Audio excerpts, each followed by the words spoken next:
the mathematics is as simply as this. The USA right now at historic low interest rates is barely collecting enough US tax revenues to cover its interest expense 100%, which means if interest rates rise, which they are likely to rise since the Fed is pushing short-term interest rates higher, the average funding rate for the USA is going to increase, and that will lead to higher interest expense, which will in turn lead to the organic growth of the US debt outstanding just because of interest.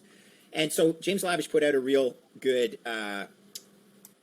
synopsis of this, and I'm just going to borrow. I had the same numbers, but we'll borrow from this from James's report.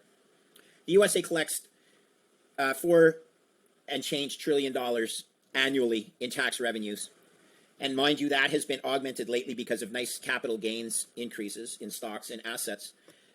They collect four trillion, and they have what's called they have their primary.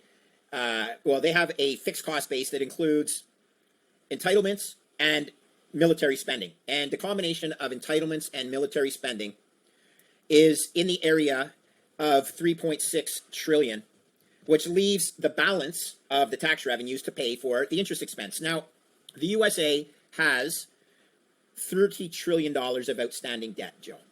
And right now, their average interest expense is about $400 billion annually, okay? But that's at historic lows.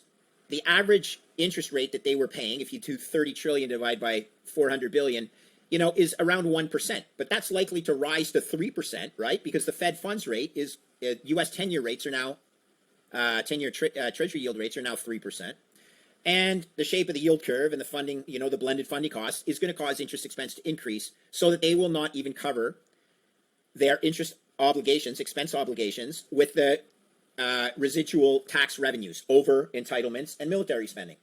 So it basically means that debt spiral is growing organically and can be quite severe if the Fed has to push rates significantly higher just because they are fighting inflation. It all leads to my opinion that quantitative easing, QE infinity, is in the offing. There's no other way to solve the debt spiral.